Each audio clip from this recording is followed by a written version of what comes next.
They're European football's great underachievers. So much talent, so little to show for it. Always word perfect in rehearsals. This summer, can Spain remember their lines? And onto the big stage. Coming up, all you need to know about Slovenia. Everyone's outsiders who've worked a miracle just to make it this far.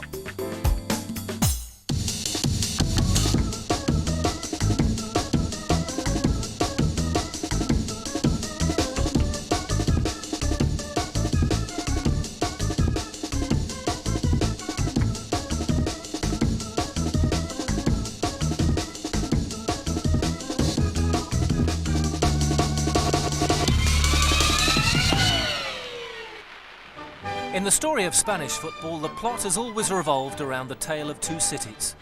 Madrid, the Spanish capital, and Barcelona, the pride of Catalonia. Barriers of language, culture and politics have divided them since the Spanish Civil War. Today, this most passionate of regional rivalries is played out most vividly when Real Madrid meet Barcelona on the football field.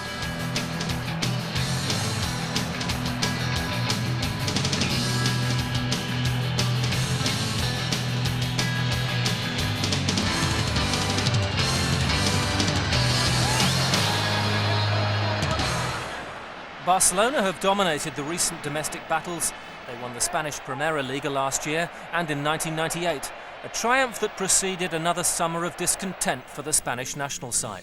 So impressive in qualifying for the World Cup, Spain, the great underachievers, flopped disastrously in France. Unbeaten in 4 years, they lost 3-2 to Nigeria in their opening game, drew with Paraguay and took the early flight home, despite beating Bulgaria 6-1 in their final game. With the talent they've got in Spain, they didn't play to potential. And they know that. And I think the European Championships now is something that they will get their teeth in, and they will be a danger. They will be a danger to anybody. In the pursuit of victory, Spanish club chairmen are ruthless. However, Spain's national coach, Javier Clemente, was not dismissed after his team's French flop. In his 6 years in charge, Clemente had done enough to earn the right to take his country to Euro 2000. Some criticised the Spanish FA's decision as sentiment before common sense. When Spain went to Cyprus for their opening qualifier, they were quickly proved right. Ergonomitis gave Cyprus a half-time lead. 3 minutes into the second half, Sinisa Gogic doubled the advantage. Clemente's side were in shock, a state of panic, interrupted by Raul's clever finish, but only briefly. 5 minutes later, the outstanding Milinko Spalaric took Cyprus within sight of a memorable win. Clemente's players did at least battle. They did score a second through Fernando Morientes, but the serious damage had been done. Just 5 days later, after scathing criticism, Clemente stepped down. In to try and reverse Spain's fortunes came Jose Camacho. A popular player, a tough character with 81 caps for his country, Camacho had made impressive strides as a coach at Rayo Vallecano, Seville and Espanyol, before a brief spell at Real Madrid. He was the man to put things right. Usually, if you have a poor World Cup and then lose the game afterwards, you're bound to be a bit tense. But these are great players from big clubs. They are used to coping with winning and losing. I just got them together and told them that Spanish football should be up there, above the other countries. Camacho's first big test was an away game in Israel. If they were still to win the group, it was essential Spain performed in Tel Aviv. Spain had lost in Cyprus, and if they lost again in Israel, it would have become tough to qualify. A win would make things easier.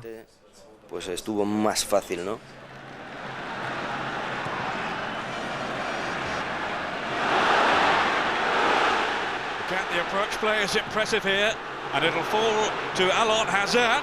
It's a great strike too! Hierro with the free kick, and it's there! Luis Enrique with the cross, Echeverria climbing high, and scores! Rafi Kern beaten, it's 2-1 to Spain. From then on, things improved. We played well, scoring lots of goals, and things went swimmingly. No coach likes to single out individuals, but there's no escaping the impact of Raúl González Blanco. Even in Barcelona, there's a grudging admiration for this striking star for Real Madrid and country. Clubmate and compatriot Fernando Morientes made a more sudden impression at international level. But then came Raúl's big breakthrough. Against Austria, he scored 4 goals. And he set up 2 others, as Spain triumphed by an amazing 9-0. Camacho's emphasis on direct attacking football was clearly working. Just as significantly, he appeared to have freed Raúl from the burden of expectation that had accompanied his early games in a Spanish shirt. Victories over San Marino, home and away, put Spain in control of Group 6, with just 3 games remaining. All the games were important, but especially the game against Austria in Spain that we won 9-0. I scored 4 goals in a great game. We proved that we were capable of beating anyone by playing some brilliant football.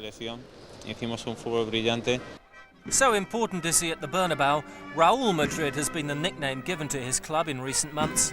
Raúl's great strength is his finishing, but that's not too surprising. Ever since he was a teenage sensation, Raúl has studied his goals closer than anyone. I like to tape all the games, to watch them again and see the good things and the bad things that I've done. And you must be doing something right when the greatest striker of them all singles you out. I think that at the moment Spain has a great squad, and Raúl is the maestro. He's the most impressive player with great skill. His style is very similar to the Latin style, the more technical Brazilian style.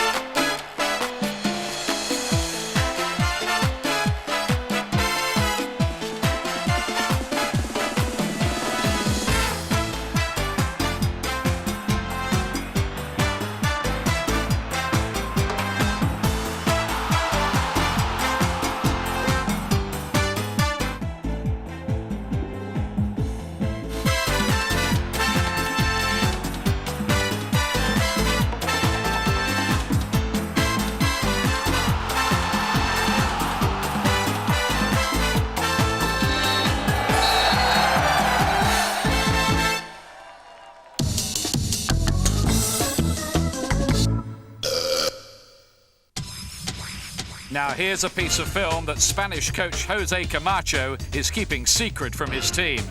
In his playing days, he was part of the Spanish World Cup squad in '82 that made this menswear advert. The suits got plenty of wear. Spain that year were dedicated followers of failure.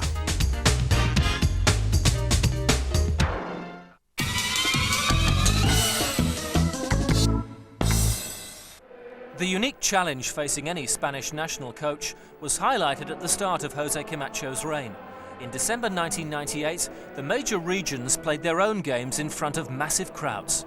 In Barcelona, Catalonia beat Nigeria, Spain's conquerors at the World Cup months earlier, 5-0. It was strong ammunition for those who want regional teams to take the place of the united Spanish selection. The English shirt or the Argentinian shirt means a lot to the people of those countries. Half the people in Spain don't really support the national team. It would be a very different story altogether if Catalonia or the Basque Country had a national team. If Spain are to prosper then, much depends on key players like Josep Guardiola wearing their national shirt with pride. Guardiola, the Catalan captain and fulcrum of the Barcelona side, is essential to the smooth workings of the Spanish team. He's their dictator, the link man operating just in front of the back four. He's a central figure, not just on the pitch, but also off it, having a great influence over his teammates.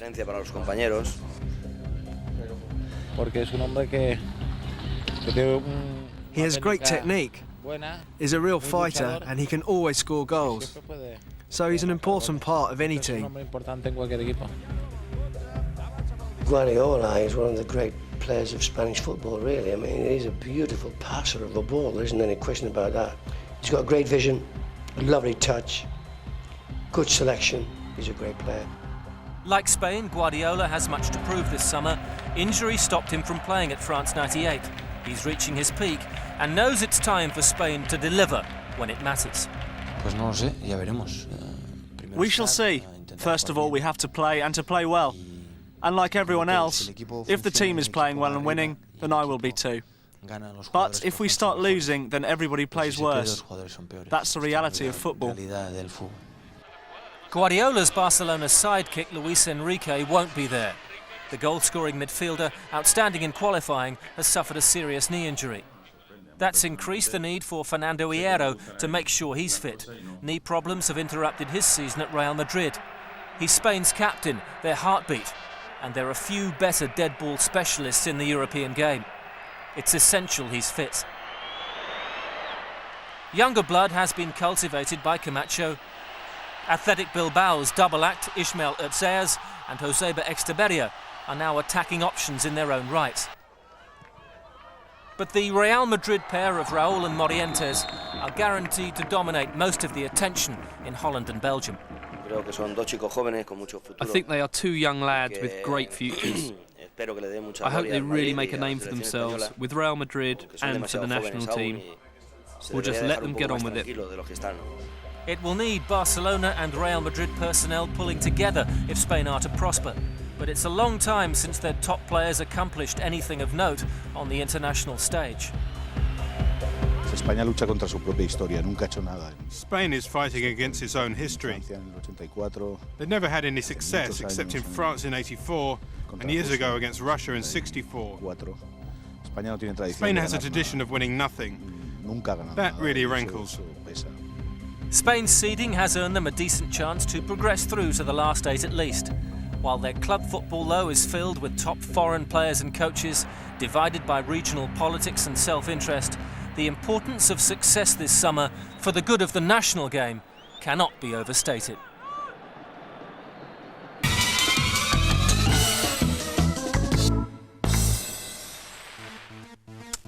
Charleroi, named after Spanish King Charles II, is Belgium's third largest city and its youngest. It's only 50 kilometres from the capital, Brussels. This is a city that takes pride in its greenness, but it was once the centre of Belgium's coal belt. Some wonder if the small stadium, which holds only 30,000, can cope with the security headache of England against Germany. But preparations are going ahead apace, and officials are confident that it'll be all right on the night. The locals need something to cheer them up.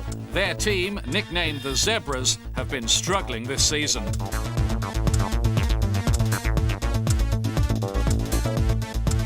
But Euro 2000 should give the fans something to really shout about this summer.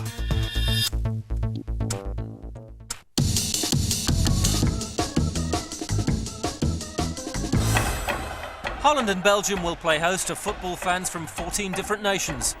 Some will be more welcome than others.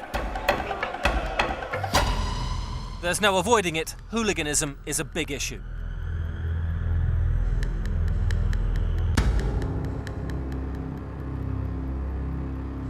Belgium is no stranger to crowd trouble. The infamous Bruges-Anderlecht fixture had to be postponed twice last year. Threats of organised violence between the two rival sets of fans have overshadowed the game in recent times.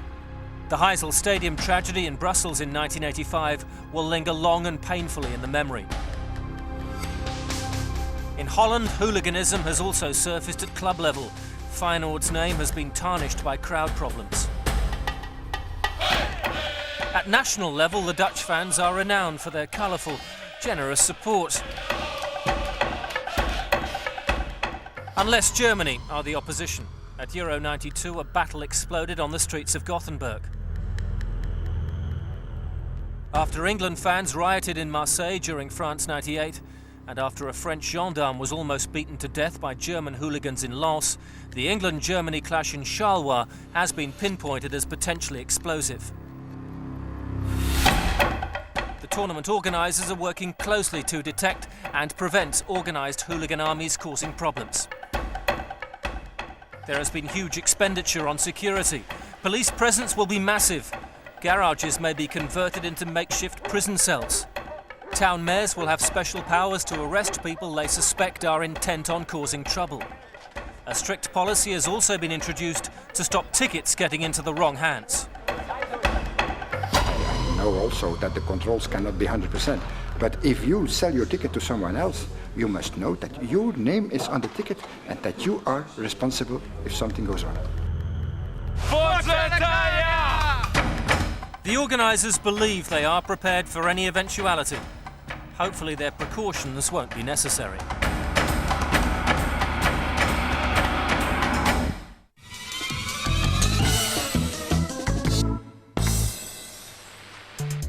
Tales of the unexpected. Little Slovenia, part of the former Yugoslavia, have made it to Euro 2000. In case you were wondering, the country is about the size of Wales or Israel and straddles Eastern and Western Europe. The population's just over 2 million. The capital is Ljubljana, a city often described as a smaller version of Prague without the hordes of tourists. But it's Slovenia's second town, Maribor in the northeast, that's helped put the country on the football map. In 1999, Maribor Tijatanik won the League and Cup double. It was their third consecutive championship. But more significantly, they unexpectedly qualified for the first round of the Champions League. This little club are the torchbearers for the previously impoverished Slovenian football. Maribor's success is all the more outstanding for Slovenian football, as it coincided with the national team's success too. It might be very difficult to repeat last year's success, but Maribor were the first ones to suggest that Slovenian football should be taken seriously. Following Maribor's achievement, maybe Slovenia's qualification shouldn't have come as a surprise, but it did. The national team's record in its short international history had been embarrassing. In its first attempt to qualify for a World Cup in 1998, Slovenia picked up just 1 point from a possible 24, losing all of their 4 home games. They were even beaten twice by local rivals Bosnia-Herzegovina. Nothing there to force any dramatic switch in Slovenian sporting culture, which is centred on winter snow sports and basketball. The country's most famous sporting export is 2-time World Cup ski jump champion Primož Peterka. In this alpine country, a quarter of the population are active skiers. But this summer, when the snow melts and the pistes close down, attention will focus on Euro 2000. The coach, Srečko Katanec, a star for Yugoslavia, was brought in July 1998 to take charge. He needed no references. He'd been Slovenia's outstanding player of the previous decade, having played for several top clubs, including Sampdoria, where he won the Italian title. His first aim was to introduce discipline and confidence. When I took over the national team, this was the thing that I paid most attention to. Because at the time, the players' outlook was that we come from a small country. The mentality was that we are small and that we can't achieve much. Slovenia's opening game was away to Greece. Their star player and captain, Zlatko Zejovic, scored 2 goals worth a point, proving just why he was voted Slovenia's Player of the Year and received votes for European Footballer of the Year. Zejovic was born in Maribor, but has never actually played in the Slovenian league. He packed his bags for Partizan Belgrade at the age of just 16 before moving to Portugal, where he was among the top scorers in the Champions League at Porto. He signed for the Greek champions Olympiakos last summer, and in spite of a few problems there, he still has hero status at home and will be hoping to bring Slovenia more success. In Slovenia's second game against Norway, Zejovic was again on the scoresheet in a game they narrowly lost 2-1. At the halfway stage in the qualifying campaign, another 2 goals from Zejovic against Latvia took Slovenia to 3rd place in the group. During the past year, Zejovic has certainly played his best season, for Porto as well. He scored 7 goals in the championship, and in all the qualifying matches he scored 9 goals. So, as far as Zajovic is concerned, he is definitely one of the top European footballers.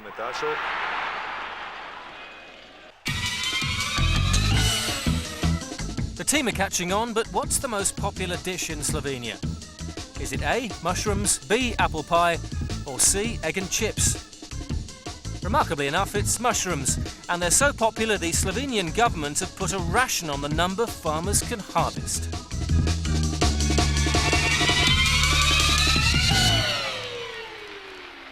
Slovenia's fans had known nothing like it. Their team had done superbly to finish second in their group, and that earned them a playoff against Ukraine with their galaxy of Dynamo Kiev stars. Frankly, their chances looked bleak. Slovenia went into the first leg at home missing their first-choice keeper, Maribor's Marko Simeonovic, who'd been in great form in the other qualifying matches.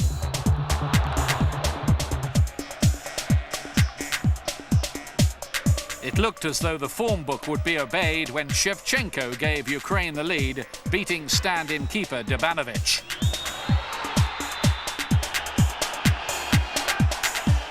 But that man Zajovic came up with an equaliser, scoring his 20th international goal.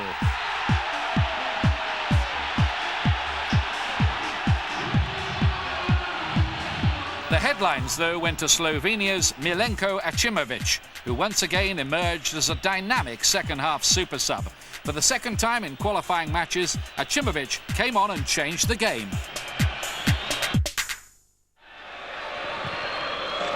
When the goalkeeper let go of the ball, he knew exactly what he was going to do. He had the single objective of stopping the ball and kicking it towards the goal. It all happened in a second. I didn't expect it at all. Shevchenko was right out of his area, and I just saw that the goal was empty. I hit the ball, and it ended up exactly where I wanted it to, as you saw. To my happiness and Shevchenko's misfortune, it was such a great moment. It was a fantastic feeling, and it turned out that this was the goal which booked Slovenia's ticket to Euro 2000. A great goal in Slovenia's most important game ever. Achimovic was a national hero. In the return leg in Kiev, Ukraine's away goal meant a 1-0 victory for them would put Slovenia out of the competition. But a nation of skiers ought to be at home on snow. In the Arctic conditions, Ukraine again went in front in the 65th minute. The disputed penalty decision left Katarnek furious. The spot kick was converted by Sergei Rebrov. Ukraine had got the goal they needed. But Slovenia's grit and resilience surfaced again. Miran Pavlin's 74th minute strike put Slovenia into a 3-2 lead on aggregate.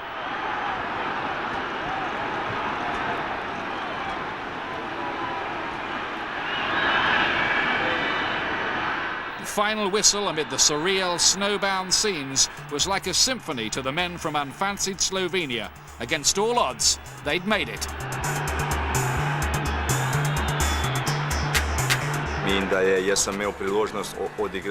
I've had the opportunity to play in a European Championship and a World Championship as a player, so I'm really pleased for the players themselves, because for a country the size of Slovenia, it is exceptionally difficult to qualify for such a great tournament. Back home, the Slovenian fans had a party with the players, and to spice it up, the Euro 2000 draw paired them with local rivals Yugoslavia. I know the Yugoslav national team. I know how strong they are. My wish was to avoid them, but now we've got them twice, both in the European Championships and the World Cup qualifiers. I wanted to do well against them and show them that good football is played in Slovenia too. For the fans, this is all a fantasy made real, and of course it's a massive boost to the finances of Slovenian football. As for the team, they'll get vital exposure in the European shop window. They can't produce any more shocks, can they?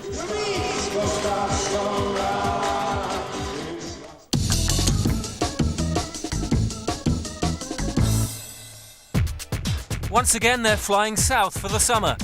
In the qualifiers, there was a new coach and the same smooth flow to Norway. But are they real contenders for the title? Yugoslavia were 8 years ago until civil war intervened. More conflict has only made their gifted side more determined to make up for lost time.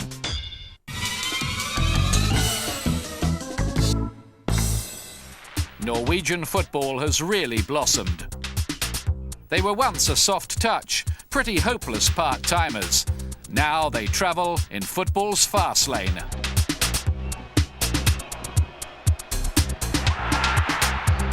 These players are respected throughout Europe. Egil Olsen, the coach nicknamed Drillo, was the man who started the revolution.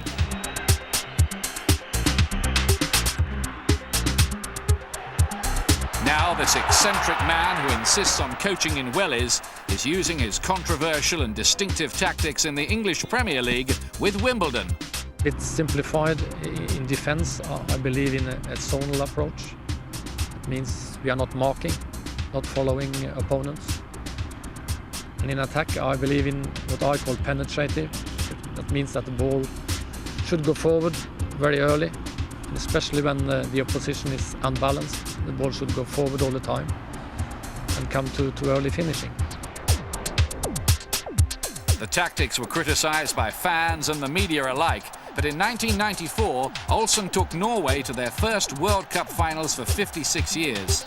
On the way to qualifying, they knocked out England with a 1-1 draw at Wembley and a 2-0 win in Oslo. The two games will be remembered for the fitness and work rate of the Norwegians and an unforgettable goal from midfielder Kjetil Rekdal at Wembley.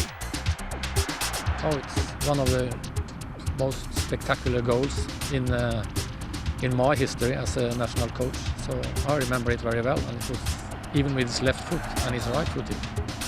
Norway left USA 94 after the first phase. They found it too hot and looked laboured.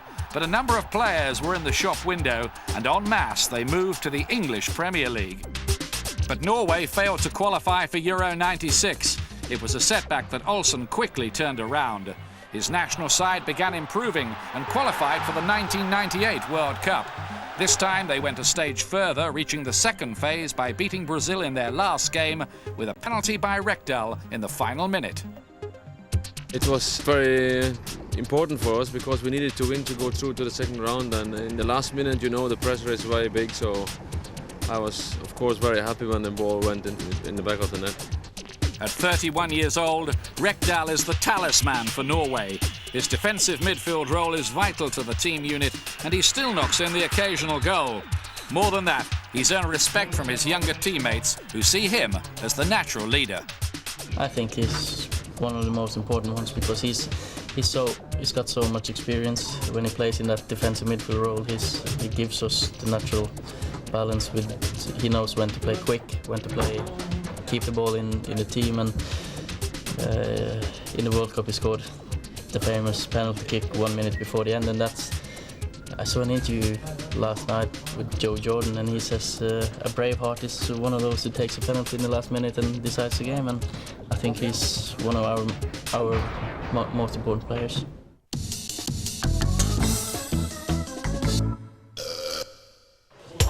Forget the Italians, even the French. When it comes to being dab hands in the kitchen, Norway were the cordon bleu star turn on the road to Euro 2000. After qualifying comfortably, the squad relaxed by making Europe's football press a slap-up meal. Admittedly, Chelsea striker Tor-André Flo looked a little bit uncomfortable in his apron. But the rest of the squad cooked up a treat. That notorious teamwork was again in evidence as the boys went about their business behind a hot stove. All going with the flow.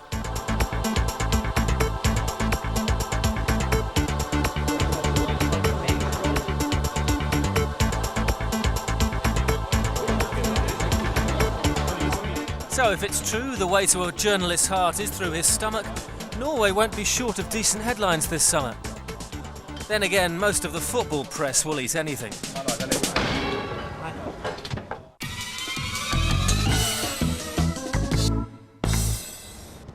When Egil Olsen stepped down as coach, he recommended his assistant and the former coach of the under-21s, Nils Johan Sem, to replace him.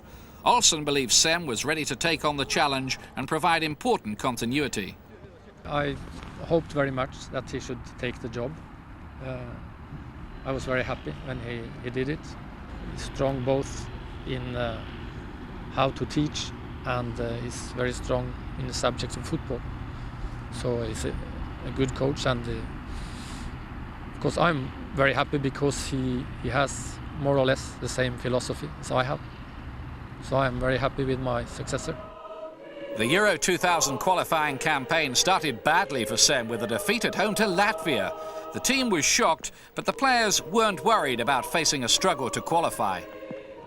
I had faith in this team, and one game is not going to change that. If you go into a group as favourites, you always expect to win at least 6-7 games, and I think we were quite clear favourites in that group. We had to struggle because we was unlucky against Latvia. It was a bad result, and we also had a draw against Albania. So it was really tough this season, but we managed to win all the games this season, so it turned out well. Sem certainly turned things around. Norway qualified in the end quite comfortably from their group, winning their remaining matches. Of all the results, Sem believed the key victory came when they won 2-0 away in Greece with 2 goals from Solskjaer. Of course, the result in Greece, in Athens, in the end of March, that was a very, very important win for us because we got very confident after that game, and we played very well. And we also in the next game we played well against Georgia, and then it just has gone our way after that. Sem has a problem all managers would love. He has too many good strikers. Ole Gunnar Solskjaer from Manchester United, Stefan Iversen of Spurs, and Chelsea's Torre Andre Flo have all proved themselves at the highest level. Rather than drop one, he simply picked all 3.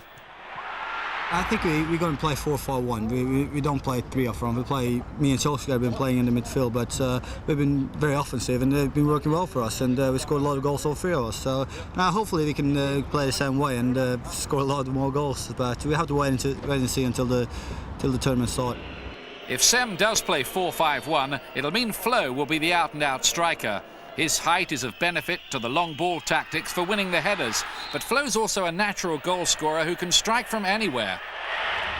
Iversen has been excellent for his English club Spurs and for Norway. A teenage prodigy at Rosenborg, he joined Tottenham 3 years ago. Injury halted his progress in London, but now he seems to be fulfilling all the potential he showed as a youngster. Stefan is a very competent player. He's first of all, he's strong in the air, but he has also a very good touch, and he has good vision. So he's more or less a complete player, and will be very, very valuable for Norway in Euro 2000. The final member of the trio is the Manchester United super sub Solskjaer, who came off the bench to score the winning goal in last year's Champions League final. He gives a realistic appraisal of Norway's chances in this summer's big tournament. Obviously, we don't go into the European Championship thinking we can win it, but you never know. Denmark won it 8 years ago, 7-8 years ago, and if we're lucky, we can go quite far. But to qualify from the group must be our main priority. And they have a good chance. Spain looks strong, but Slovenia are rank outsiders, and Yugoslavia didn't live up to expectations at the World Cup. The Norwegians are dangerous at set pieces. They have a strong work ethic, epitomised by Tottenham's Øyvind Leonardsen. Liverpool wingback Vegard Hegem has flair and pace. Keeper Frode Olsen is solid, but it's about the team, not individuals. The thing is that we have a very complete, very, very, very good team. The team spirit is very important for us. But it was important to get Miklan back in the team because he's a sort of player that we didn't have in the group. So I'm very happy to have him in the team again. Norway's players might have donned those chef hats for the press recently, but they're not giving up the day job and think they have a successful recipe there too.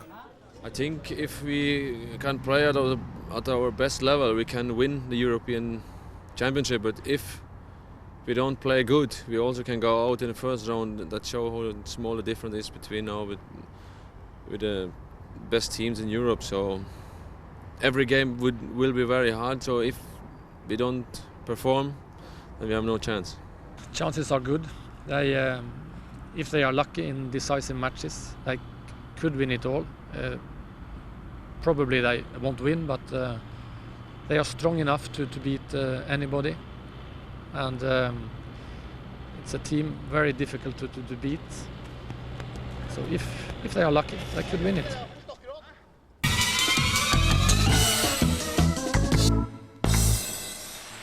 Eindhoven looks like any other Dutch town, neat, tidy and bicycle friendly.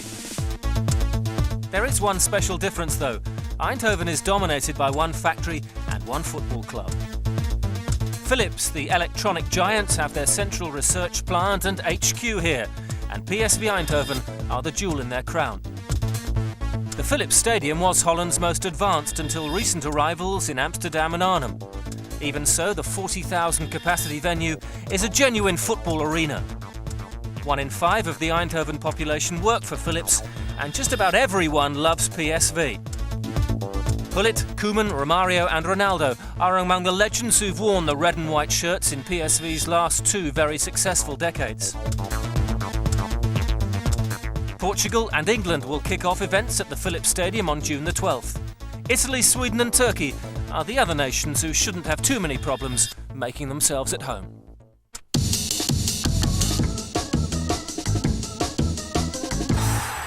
Who scored the best goals in the qualifiers? Here's our top 5. Here's Adrian Ilya, turning well. Oh, he's golden it too! It's an absolute beauty then from Ilya. Wonderful vision from the Romanian star. Ziege und Scholl. Gesucht und gefunden. Wunderbar gespielt, ein Traumtor. Bierhoff als Vorbereiter für Christian Ziege, den jetzt schon zweifachen Torschützen. Michael Owen now. McManaman to Owen again. Going for goal. Oh, and what a goal! The smile says it all.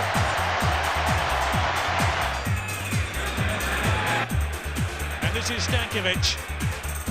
Oh, what a fantastic volley by Stankovic! He really got hold of this one.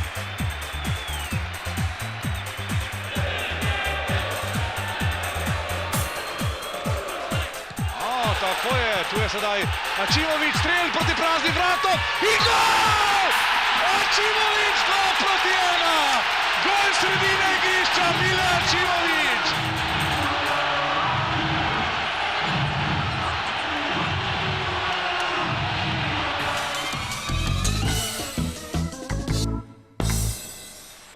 Belgrade, 1999. A decade ends as it began, with the people of Yugoslavia enduring conflict.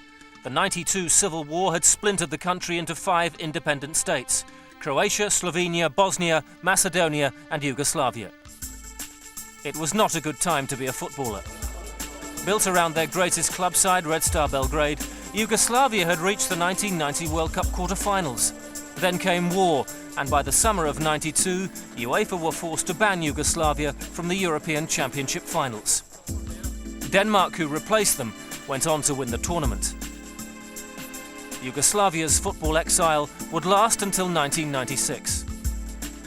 The new independent states removed their sides from the Yugoslav League, leaving Red Star and Partizan Belgrade as the only clubs of note, but they were banned by UEFA from European competition.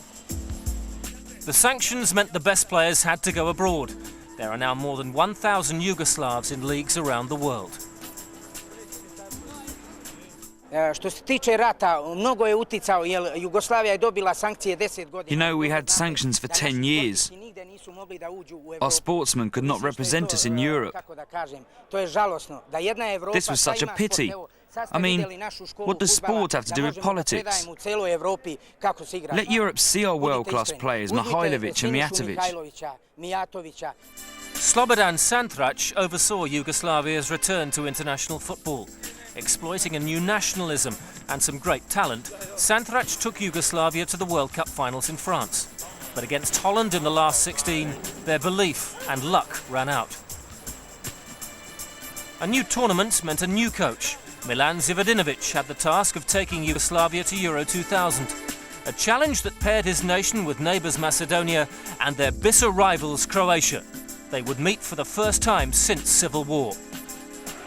Ireland at home was Yugoslavia's first game, the calm before the storm. They did just enough in Belgrade to make a winning start. Kovačević, evo prilike i gol!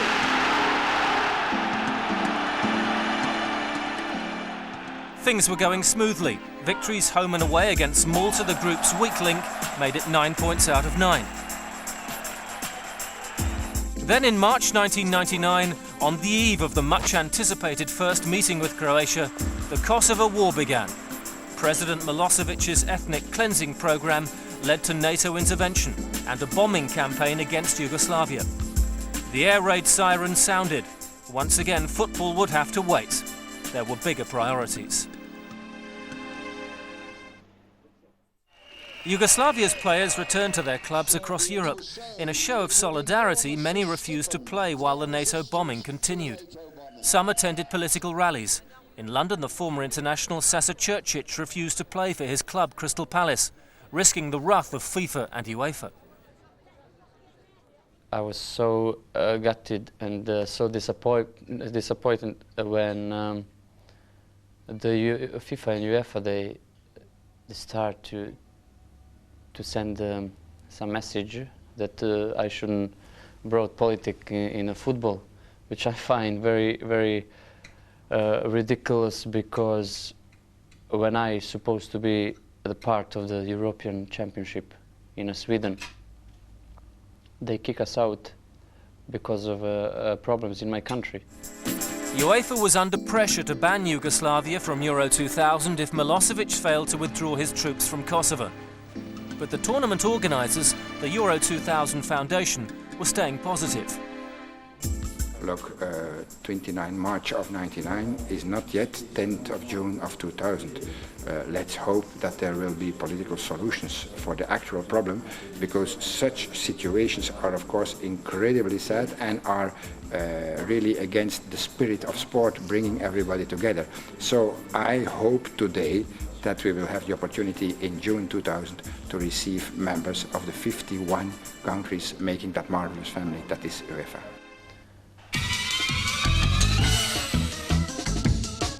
It's quiz time again. What did Yugoslavian Predrag Mijatovic want to be when he was a boy? A ballerina, a footballer, or a dentist? And the answer is a dentist. Now he's just painful for defenders.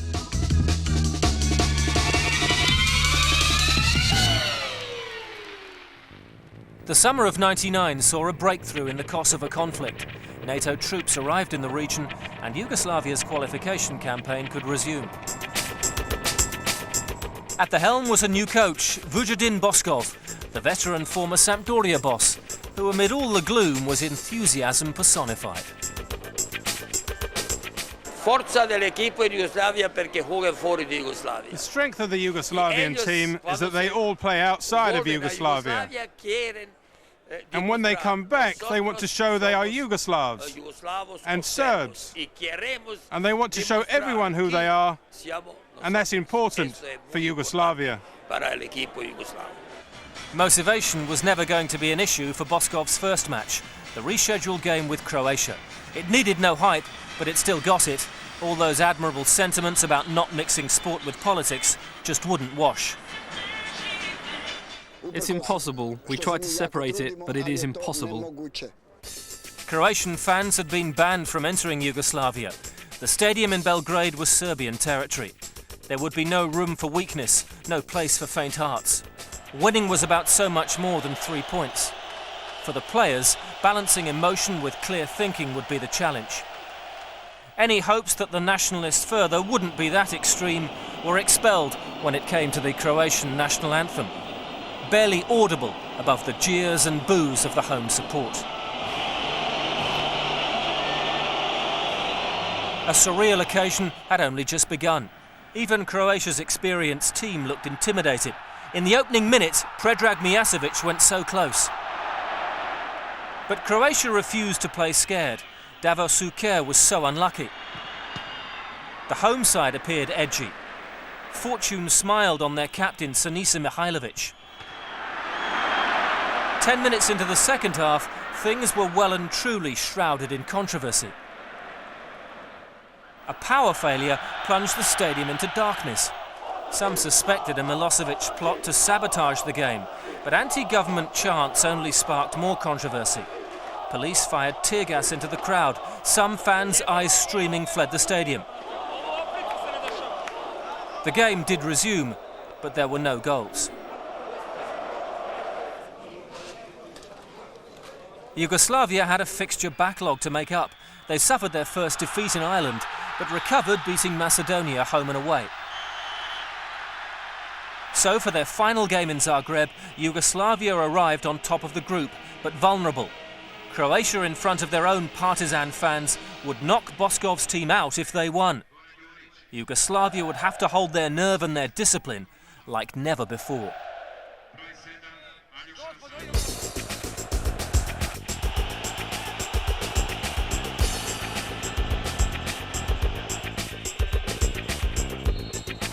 Shuker off the line by Kroll. Great through ball from Shuker, and Boksic has scored. Mihajlovic with the free kick, and it's nudged in by Mijatovic. There goes Stankovic, it's squeezed in, yes!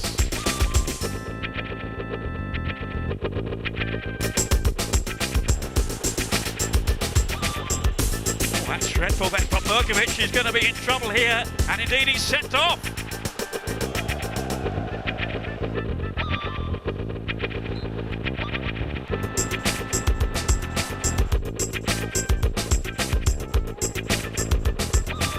Alen Boksic with a teasing cross. It's there from Stanic, 2-2.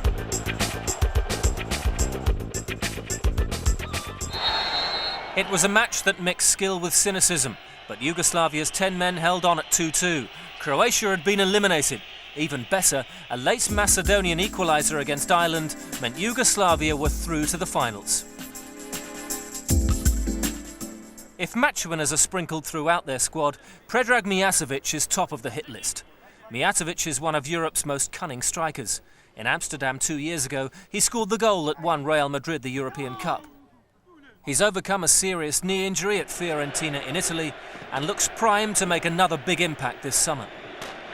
Boskov has other striking options: Lazio's Dejan Stankovic, the Juventus target man Darko Kovacevic, and Real Zaragossa's Savo Milosevic.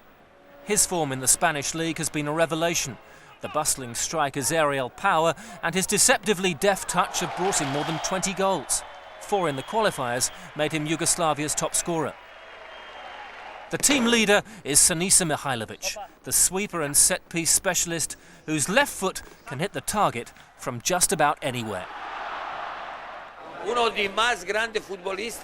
is one of the best footballers Yugoslavia has ever produced. Mihajlovic must be one of the top 3 footballers in Europe at the moment. He's a well-disciplined man. He lives for football. Slovenia, Euro 2000's rank outsiders, are Yugoslavia's first opponents. Then come games against the group seed Spain and finally Norway. For us, the first game will be very important. If we win the first game, everything will be fine. If we lose the first game, we've got problems. It's a group that sees Boskov renew old acquaintances with the Spanish coach, Jose Camacho, and the Slovenian boss, Sreko Katanec. Camacho played under Boskov at Real Madrid, Katanec at Sampdoria. They'll appreciate the veteran's tactical know-how and his powers of motivation. Crucial if Yugoslavia are to make a real impact on the tournament. At the World Cup in France, their technical level was as good as any team's. It just wasn't allied to real conviction. Boskov has tried to improve the togetherness of a squad of individual talents spread right across Europe. But how much Yugoslavia achieve may depend on how much they really want to last the pace.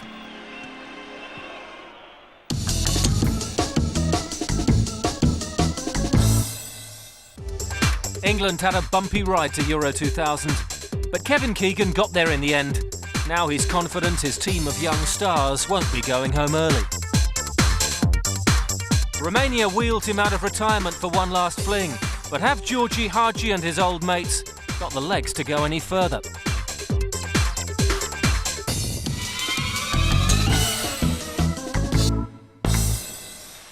For once, every England fan was in agreement. Their side were the luckiest to qualify for Euro 2000. A torturous campaign began amid so much optimism. England returned from the World Cup finals in France, chastened by a penalty shootout defeat to Argentina, but with their reputation enhanced.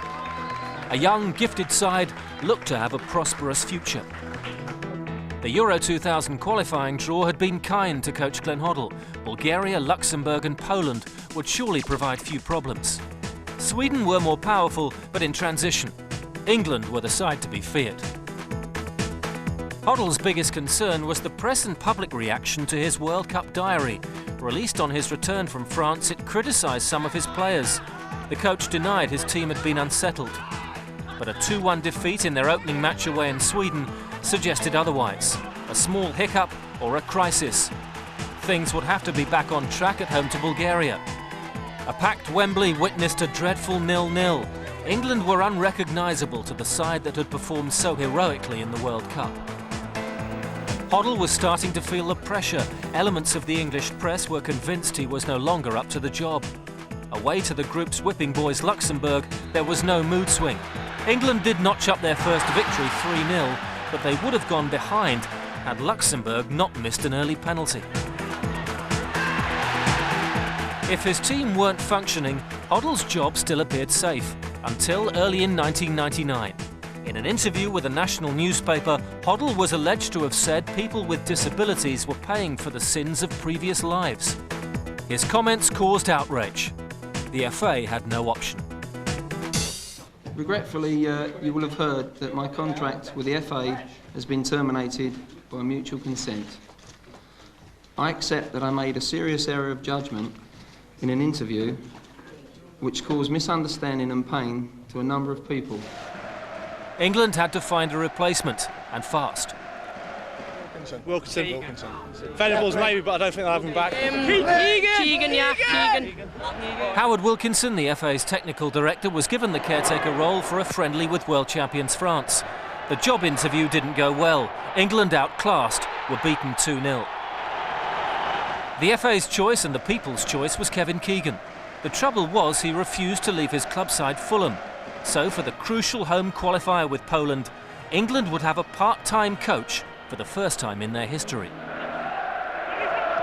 Cole, good touch off then to Shearer. In goes Scholes! England lead! Oh, it's back up now, swinging over his cross. Scholes! 2 goals for England, and it's 2 for Scholes. Neville staying with him, at least he had done. It's a good ball in, and there's a goal back too from Berzicek.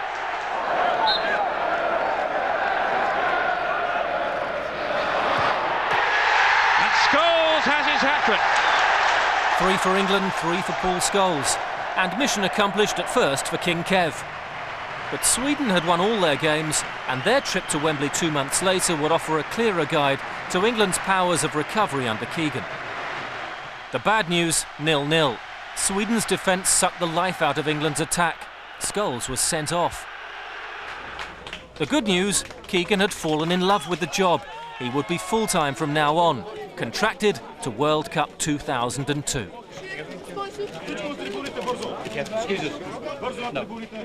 England hammered Luxembourg 6-0 at Wembley, but it was merely a warm-up for the serious business of their final game in Poland 4 days later. A win would assure England of second place. Anything else and Poland would be favourites to reach the playoffs instead. Again, England were uninspired, despite the high stakes. Keegan had talked a fine game, his team couldn't deliver. It was out of English hands. If Poland managed to draw in Sweden, then England would be out. You know, we believe that Sweden will be very positive and professional, and you know, and should beat Poland. Keegan and his players watched, prayed, and then celebrated. Sweden's 2-0 win took them to the playoffs. I never felt as worried as I did hoping and watching Sweden, who didn't have to win the game, who had already qualified, do us a favour by beating Poland, who had everything to play for. It was an incredible feeling, something that I think may have been good for me. It was ideal preparation for the old enemy. The playoff draw paired England with Scotland. The spotlight could not have been more intense. It was impossible for either side to live up to the hype. But in the first game at Hampden Park, England had the discipline and the game's star. Paul Scholes. Twice the Quicksilver midfielder timed his penalty box runs perfectly. Only once did Scotland threaten any sort of recovery. 2-0, surely job done. But those who'd witnessed England's muddled campaign knew it wouldn't be that simple. Scotland took the lead before half-time at Wembley through Don Hutchison. Keegan's team were on the ropes. Only keeper David Seaman saved them from hitting the canvas. England had lost, but qualified for Euro 2000. Fortunate was an understatement.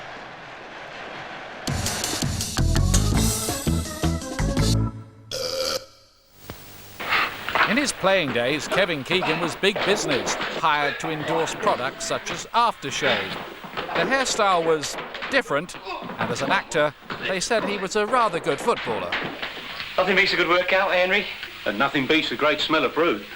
Oh, yeah, splashy on all over, Henry. Here, how would you like to be in a Brute commercial? God, fame at last.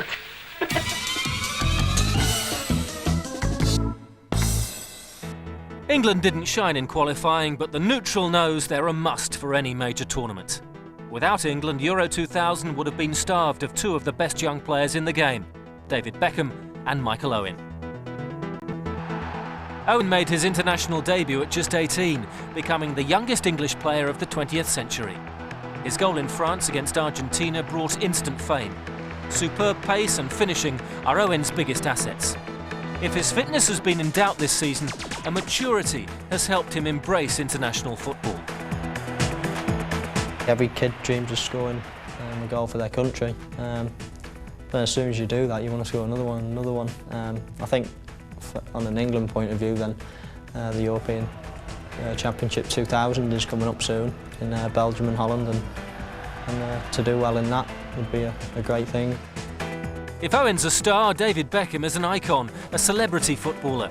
Marriage to Spice Girl Victoria Adams means his every move is tracked by the paparazzi.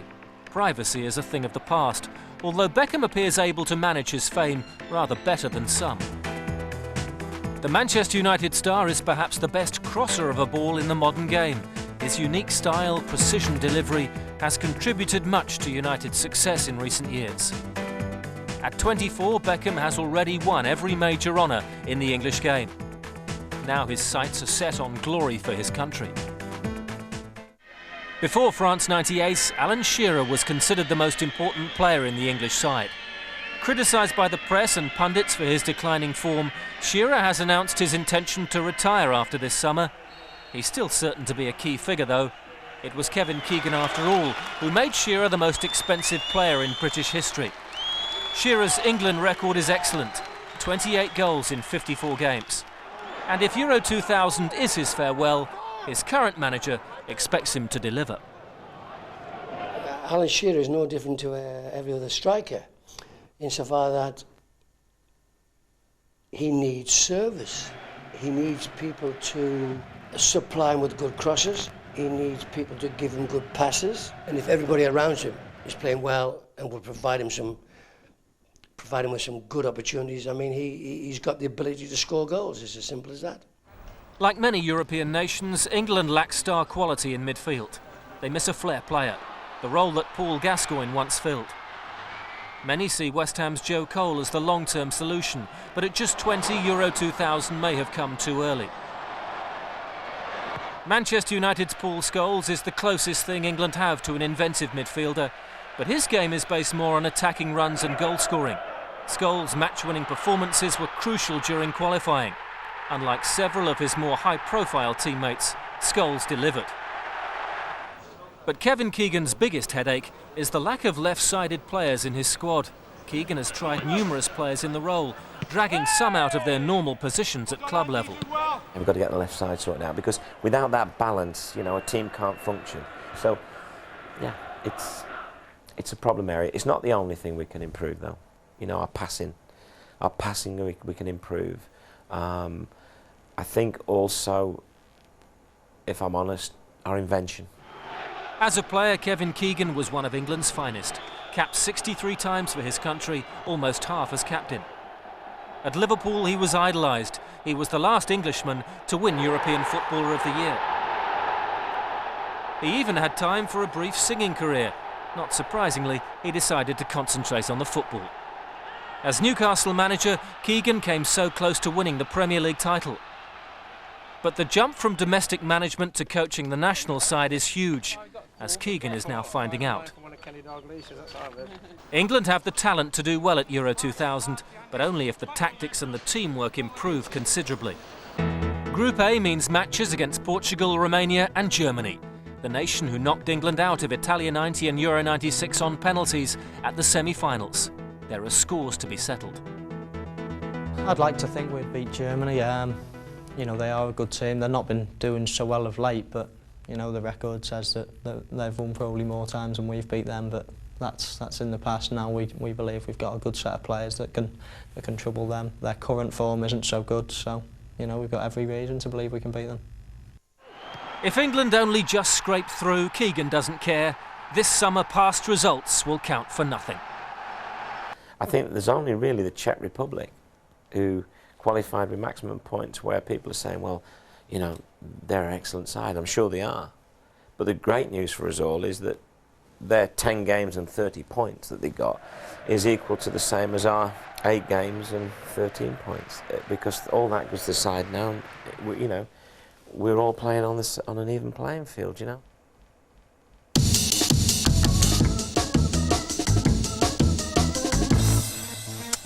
Arnhem's place in history was secured in the Second World War. Today it's a quiet, pleasant little Dutch town. Just a stone's throw from the famous Rhine Bridge is the futuristic Charleroi with 30,000 air-conditioned seats. Swipe cards aid security. Troublemakers won't get very far here. But the Charleroi is unique in the world. Not only does it have a sliding roof, it also has a sliding pitch as well, which can be removed within hours, leaving the arena free for rock concerts and the like. And all the time, the pitch waits outside, free from wear and tear. Arnhem's first match is Italy against Turkey. The town with a past is taking football into the future.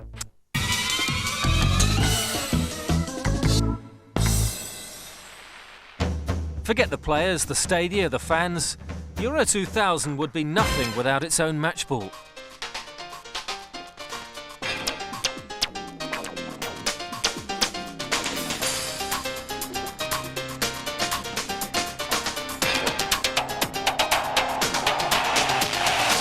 The equipment, Terrestra Silverstream, has been especially designed for Euro 2000. Here's the science. Compressed gas-filled micro-balloons and syntactic foam give the ball a more accurate direct flight to its destination. FIFA approval does not come easy. Adidas put the Silverstream through a series of rigorous tests, measuring rebound capacity, water retention and pressure consistency. More speed, more goals, that's the idea. And the superstars seem to like what they kick. It's very light. It feels very good, very soft. When you shoot the ball, it goes incredibly fast. I've used it a few times, and you know, striking the ball is excellent with it. You know, it's a fast ball, it's a soft ball, and when I strike it, it seems to swerve a lot more and go a lot faster. Faster, deadlier, goalkeepers watch out.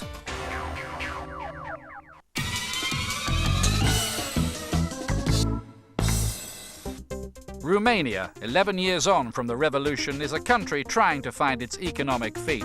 But some exports are world famous, like Georgi Hagi, one of the great footballers, Dan Petrescu, the goal-scoring defender, and Gica Popescu, all stars, but team players too.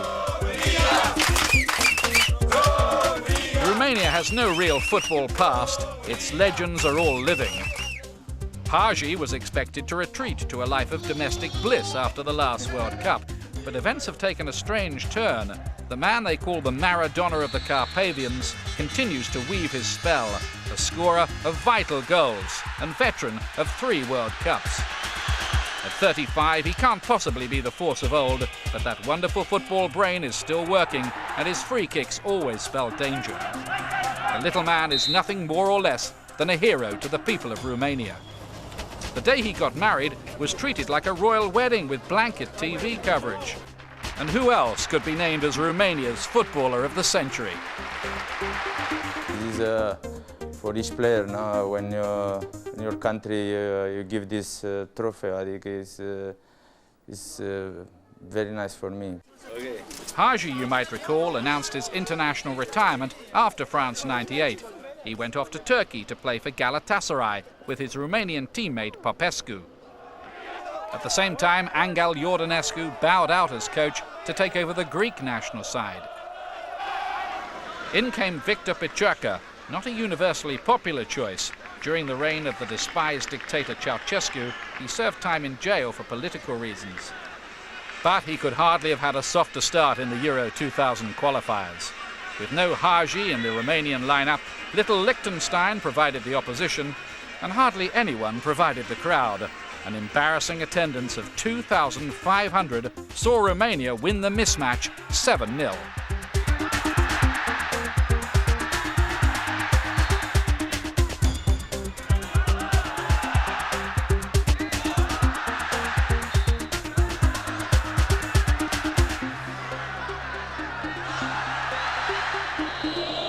Romania were really buzzing with a late winner in Portugal. But then Hungary held them 1-1. And unfancied Slovakia escaped with a goalless draw. Peciucă's job was on the line as Romania then scraped past Azerbaijan. Inspiration was needed, and they knew just the man. Hagi was persuaded out of retirement to help in a 2-0 win over Hungary. Romania suddenly felt right again, and the midfield messiah was back. Everybody in Romania want to come back, and when the Romanian people desire this, I think it was normal, no, for me to come back to national team to help a little bit. With Portugal threatening to take the one automatic qualifying place in the group, Romania found their form, beating Azerbaijan 4-0 and then taking revenge on Slovakia with a 5-1 away win.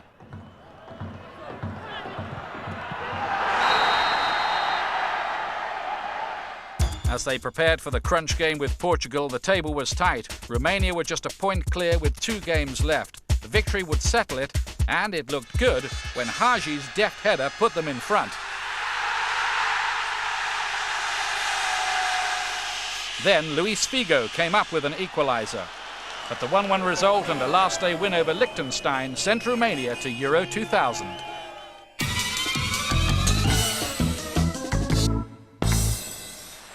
Now for the intermission.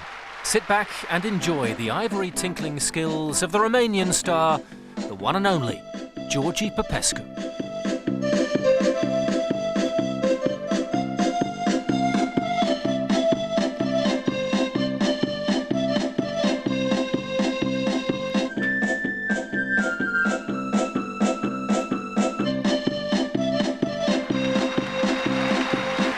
Thanks, Georgie.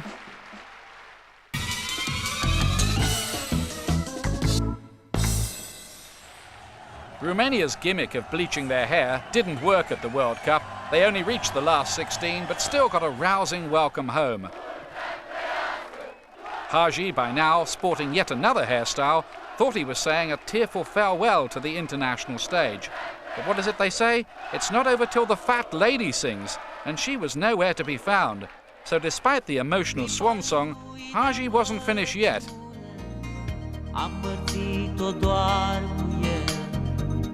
N-a strigat în gura mare, n-a hulit, n-a spus minciuni, truda lui nevorbitoare, ne-a făcut pe toți mai buni.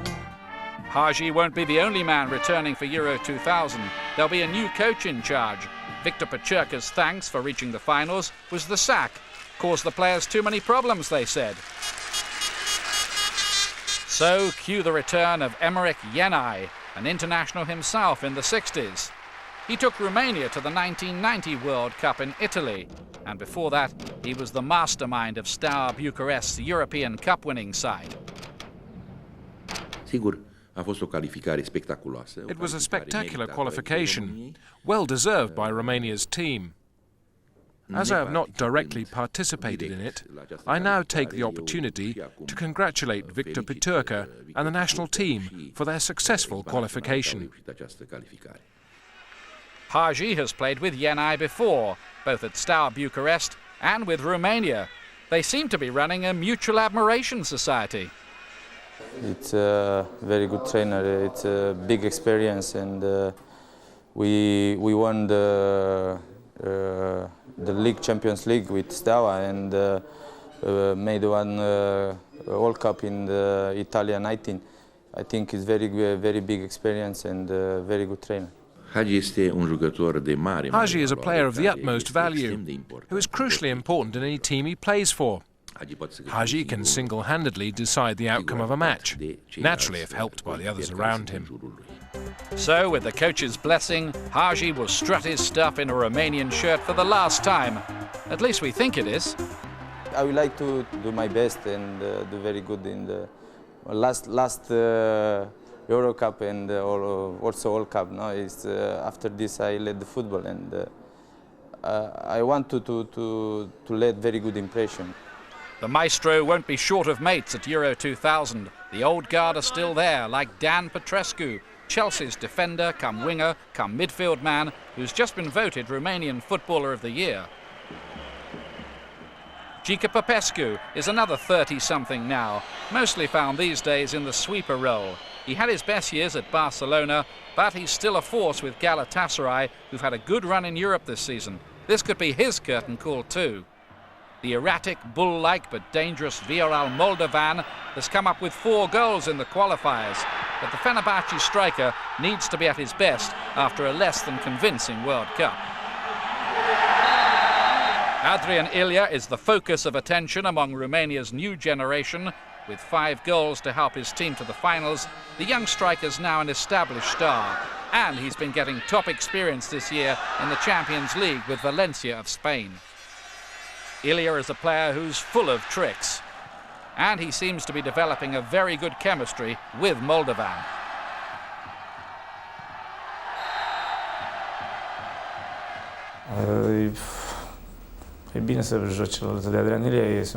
It feels good to play next to Ilya. He is, as you said, a talented player, unpredictable and incredibly skillful.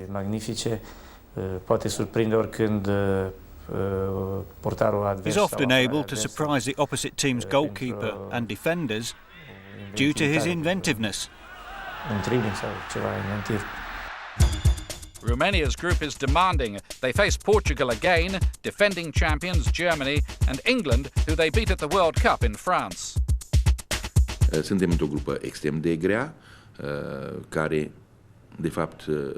are in a very tough group. The toughest group in Euro 2000, in fact.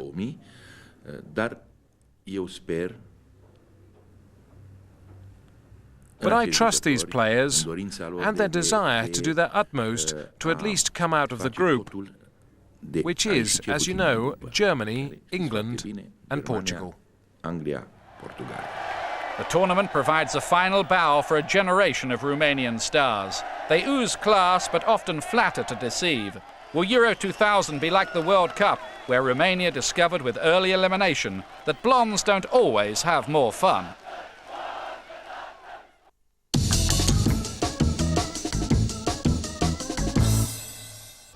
Portugal beat Spain for the right to stage Euro 2004. Coming up, we profile the chances of the next hosts also being the holders. Right now, the trophy belongs to Europe's most successful nation. But have Germany still got the winning formula? Or are they past their sell-by date?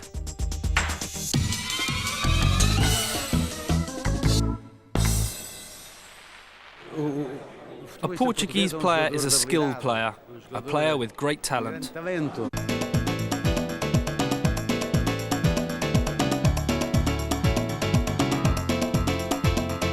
Very often, the individualism stands out from the collective.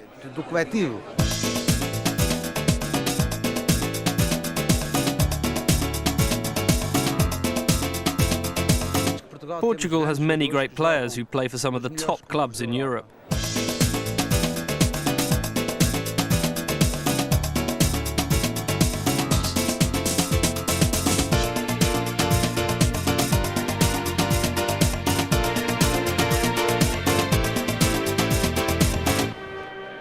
Yes, Portugal do have plenty of quality. They're entertaining, all right, but effective? Sometimes yes, sometimes no. In great European teams, the group effort is more obvious, and that's what is lacking in Portuguese football. And by improving these qualities, we could build a much stronger team. But Portugal certainly have experience. They can still count on the players who won the 1989 and 91 World Youth Championships and who went on to form the nucleus of the Euro 96 squad, which reached the quarter-finals. There are some dazzling stars like Luis Figo of Barcelona, one of the most underrated players in world football. Paulo Sousa of Parma.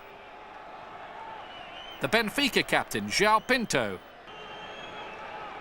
And Fiorentina's highly talented Rui Costa. Portugal just might be a surprise package. Penso que é uma grande vantagem porque temos jogadores conhecidos em todo o mundo. It's a great advantage to play with strong players like Rui Costa, Figo, Paulo Sousa and Couto. These are guys who want to win, who have been playing together for many years and who want to have a great European Championship. This generation of players are running out of opportunities, but they do have a terrific camaraderie and spirit as a squad. We practically grew up together. We played together in the junior teams and we built up solid friendships both on and off the pitch. We were all world champions together and we spent a lot of time practicing, which brought us together as friends. Portugal's qualifying campaign got off to a great start with a 3-1 victory over Hungary in Budapest. That night was all about striker Sá Pinto, who justified his recall to the national team after serving a 1-year ban for hitting the former national team coach Artur Jorge in a training ground incident. Sá Pinto's return did much to revitalise an attack which in recent years had become notorious for wasting chances. But then, in what was one of the crucial ties at home to Romania, Portugal's old weakness came back to haunt them. Although they attacked throughout the match, with Romania down to 10 men for a good part of the second half, they were unable to make it count, and in the last minute, the Romanians scored with a soft free kick.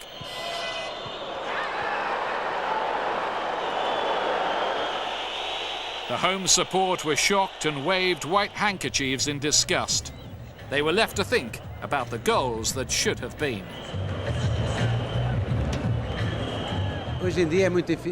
Nowadays, it's increasingly difficult to have an out-and-out striker the way the game is now played. I like the team to play where all the players are involved. It doesn't matter who scores. What's important is how it is played and how opportunities are created. Portugal struggle to score in big games, but they often give the minnows a fearful hammering, like poor Azerbaijan. The 7 Portuguese goals in that game were scored by 5 different players.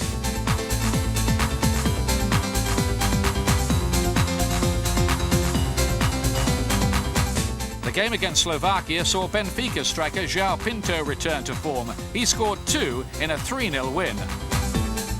In 5 straight victories, Portugal notched up 24 goals.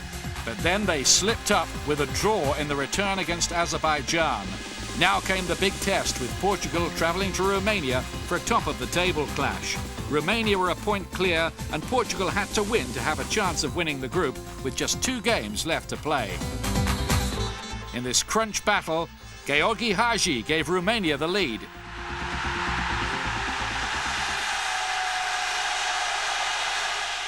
But the superb Luis Figo came up with an equaliser. Final score 1-1. Would it be enough for Portugal?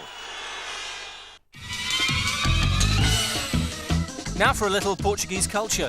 What would you expect to see Portuguese people doing at the Festo de São João? Is it juggling tomatoes, playing football with cabbages, or hitting each other on the head with leeks? Yes, for some reason, it's hitting each other on the head with leeks.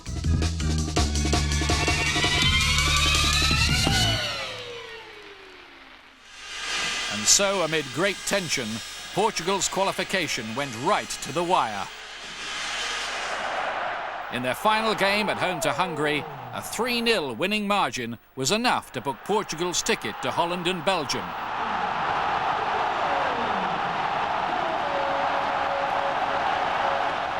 They finished as the team with the best runners-up record in all of the groups. Ultimately, no playoff was needed. Portugal were through. Eu acho por perder só jogo na qualificação, jogo contra uma grande equipa, mas acabamos por perder. It was unfortunate that we lost against Romania in Porto. Contra a Roménia no Porto. After that, we performed consistently, not to our best of our capabilities, but we are confident in this European Championships. E como é óbvio, temos grandes ambições para este europeu. So Portugal are into the European Championships for the 3rd time. But in 4 years' time, they'll be in the finals without kicking a ball, as hosts. The great Eusebio spearheaded the bid, just as Franz Beckenbauer has led Germany's campaigning and Bobby Charlton pioneered England's effort to host the World Cup in 2006. The statue of Portugal's ambassador, top scorer in the 1966 World Cup, stands outside the Stadium of Light, where Eusebio helped Benfica to a series of title wins in the 60s. Under the slogan "We Love Football," Portugal and Eusebio surprisingly beat off opposition from Spain, and they're hoping that hosting the tournament will bring much-needed development and investment in the stadia and infrastructure. So Portugal will be determined to prove they're worthy hosts with an impressive performance this summer. Their inspiration is the man from Barcelona wearing the number 7 shirt.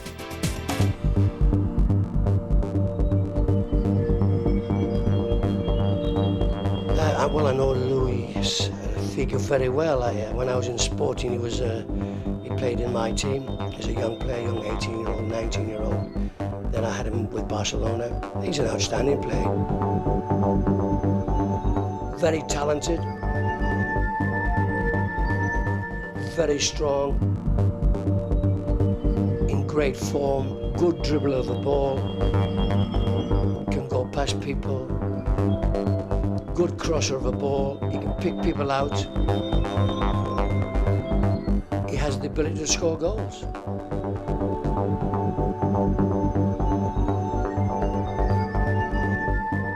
Goalkeeper Vitor Bayer is another of Portugal's wise owls. He's now back with FC Porto, strangely wearing the number 99 shirt. It's his 2nd spell with the club, sandwiched in between a starring role for Barcelona. An outstanding shot stopper and highly respected. But who are the younger generation of players who'll lead Portugal into the new millennium? Well, there's Benfica's Nuno Gomes. He may bring the sharpness up front that Portugal sometimes lack. bom jogador, jogador que faz gols. Nuno Gomes is a very good player and a good hitman. He's a youngster who delivers constantly. He plays together well with João Pinto up front. Another young player who may get a chance is Barcelona's Simão Sabrosa. The talented winger cost the Spanish club $15 million from Sporting Lisbon. They're calling him the new Figo. So Portugal's mix of old and new will face England, Germany and Romania yet again in a difficult Group A. I don't think Portugal's group is any tougher than the others, but the first game against England is going to be crucial. Bobby Robson knows England and Portugal. He has the inside track on this group. Portugal are capable of beating anybody, so they're capable of beating England. The trick is not to be afraid of them and to play with confidence, and get off to a good start. But it will be an interesting match because there's so little to choose between the two teams. Portugal want to go home to host in 2004 with pride intact and believe they're good enough to aim very high.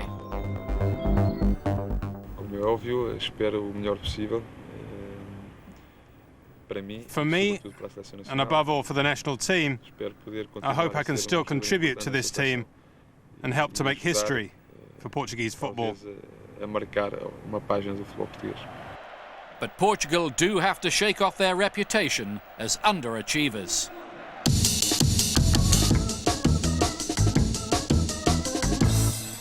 Euro 2000 will mean something of a return to the heady days gone by for the public of Liege.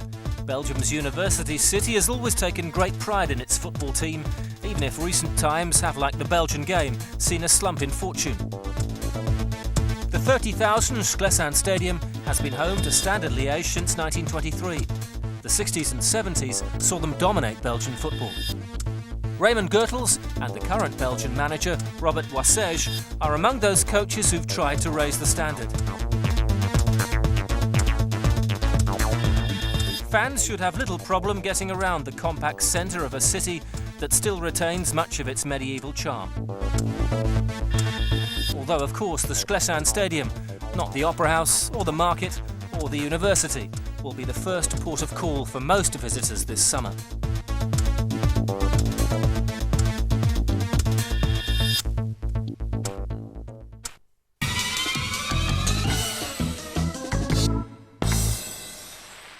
As Euro 2000 nears, we've picked a team to challenge the 16 countries already there.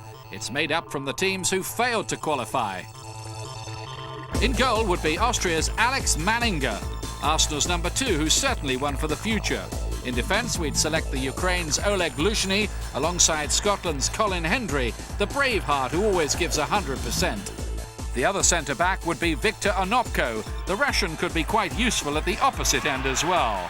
Finally, in the left-back slot would be Croatia's pacey fullback Robert Jani.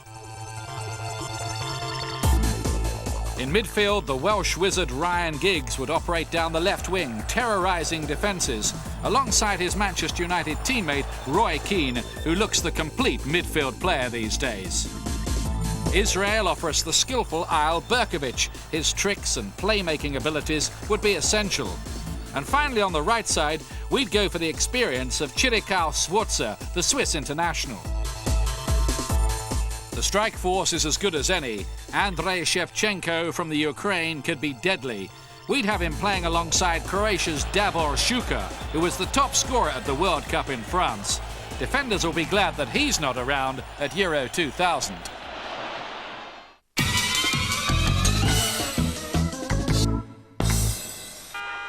Four years ago, Germany reached their 5th European Championship final.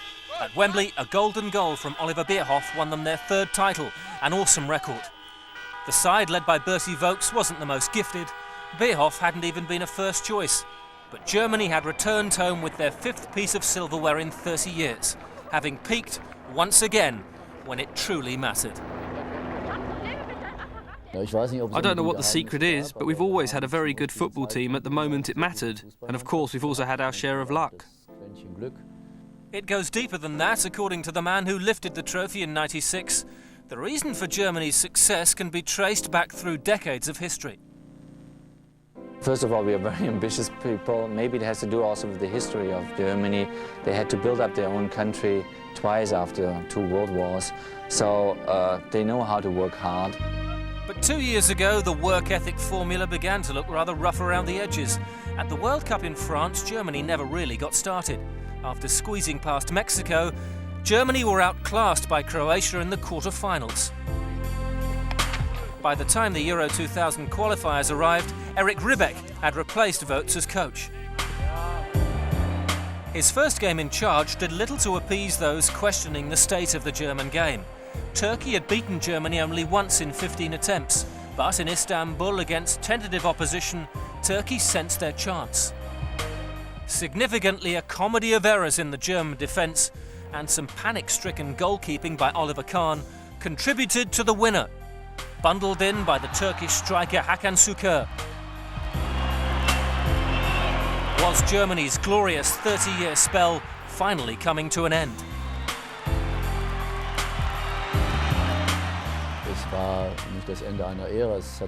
It wasn't the end of an era. It was just that lots of changes had taken place. Some older players retired, young players came through. I hope we can succeed in coping with these problems at the European Championships. It was very hard after that we failed in the World Cup, so we had to begin, and we began very bad with when we lost the match against the Turkeys. So what did Ribbeck have to put right? Veteran stars like Kohler, Müller and Klinsmann had retired or gone past their best. Indeed, there were those in Germany who felt they should have been replaced before France '98. Klinsmann is now 35. The Klinsmann from today, they don't miss. The Klinsmann in England, '96, they miss because he's a great team fighter. The biggest problem is the lack of young talent emerging in the German game. For so long, their clubs have produced the next generation of gifted athletes. The 90s saw a decline. And in February '99 came the biggest single wake-up call. Germany went to the United States and were beaten 3-0. It was only a friendly, but the result highlighted what many had been saying. All the USA's goals were scored by German-based Americans. Foreign imports into the Bundesliga had been restricting the progress of the best homegrown talent. Club had been coming before country. We have a lot of players. The trainers say they are talents, but they don't play in the clubs. And if they don't play in the clubs, they can't play in the German team. Germany's top club, Bayern Munich, whose players now form the backbone of the national squad, are trying to implement a stricter foreign policy.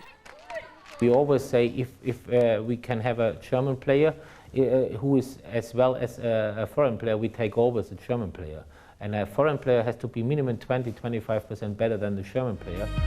Yet the fact is, the Bundesliga is the best supported and the most commercially successful league in Europe. Top clubs have never had it so good. Yet Ribbeck says it's time they started to think longer term.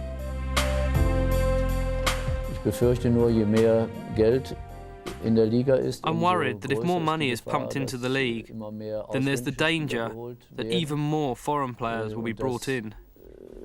That would mean even more talented Germans would remain on the fringe. And I, as national team coach, want the Germans to be at the forefront, rather than the foreign players. It's in midfield where Ribbeck's side have been most exposed. Much is expected of Hertha Berlin's Sebastian Deisler, one of the younger players who can get a regular game at club level.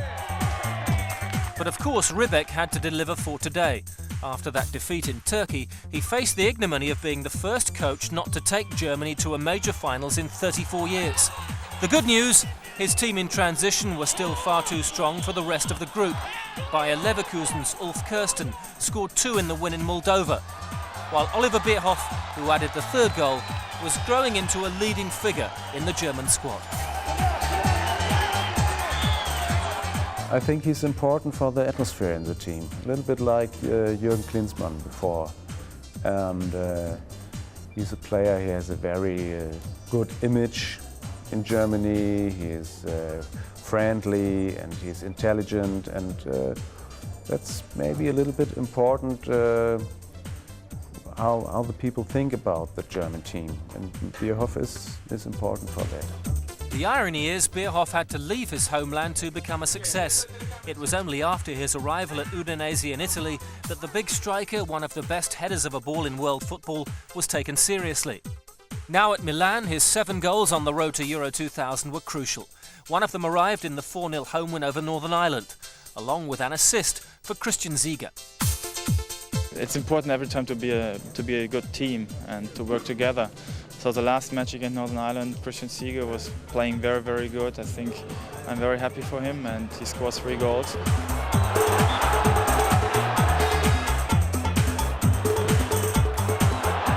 That is very important also. Other players like Jens Jeremis, like Didi Hamann, they are very aggressive in the midfield. So every player has his importance in this team.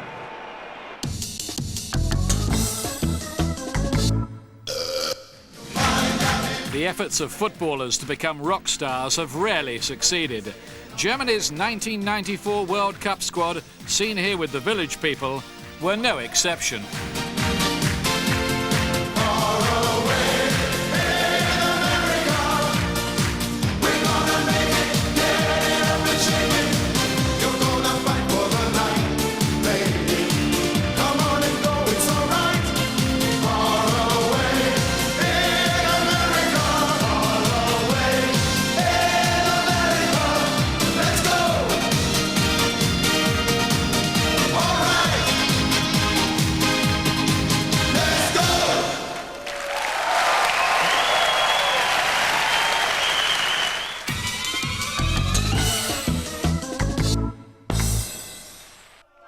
For all their problems, Germany recovered well after that opening defeat in Turkey. 6 wins in a row meant a draw at home to the Turks would take them to Euro 2000.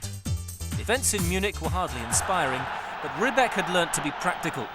Germany were to hold what they had, and with Oliver Kahn redeeming himself for his blunder in Istanbul, Ribbeck had delivered on the first part of his contract. We only lost 1 match in the qualification, and the other matches we won. But I think it was very important for us to win in Northern Ireland. This was a very good sign for us.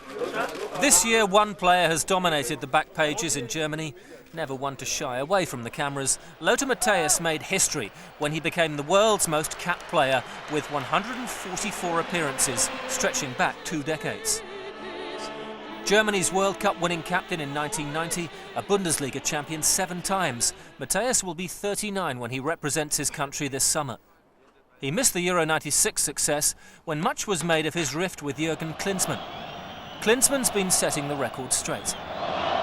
Lothar is a winner. You know, he's a very, very ambitious player, and he proved that over more than 20 years in a professional football. Personally, I mean, there are a lot of stories also in the past between him and myself. You know, there was always a lot of controversial stuff going on. And when people ask me about him, I always say, well, we are totally different people. We have extreme different characters. But there's one thing very important, you know, we always had respect for each other. Klinsmann's now living in retirement in Los Angeles. In March, Matthäus left Bayern Munich for the New York, New Jersey Metro Stars in America's MLS. The timing surprised some, but Matthäus says it will help him to be fresher for his final international fling this summer. We have good players, we have a good team, we have make a good qualification, and when we have lucky, we can win this European Championship. And I hope I can play with this German team. Matthäus' special 144th anniversary ended in a 2-1 defeat to Holland. A match that also saw the beginning of Sebastian Deisler's international career. The game itself underlined Germany's lack of creative talent in midfield and their lack of pace in attack. Once again, wing-back Christian Ziege was their most effective player. Germany's reward as holders is a grouping with Portugal, Romania and their great rivals England. Their match in Charleroi is one of 2 crucial head-to-heads this summer. The legendary Franz Beckenbauer is confident Germany will beat England in the race to stage the 2006 World Cup finals. I think, of course, there's an advantage, the same like Bobby Charlton. You know, we are involved a long time in international football, so we know the FIFA people, you know, very, very well, and so that helps you. The outcome of that duel rests with FIFA. The priority for German football is to find a team that can live up to the glorious years gone by. Germany are struggling, yet that's when they're at the most dangerous.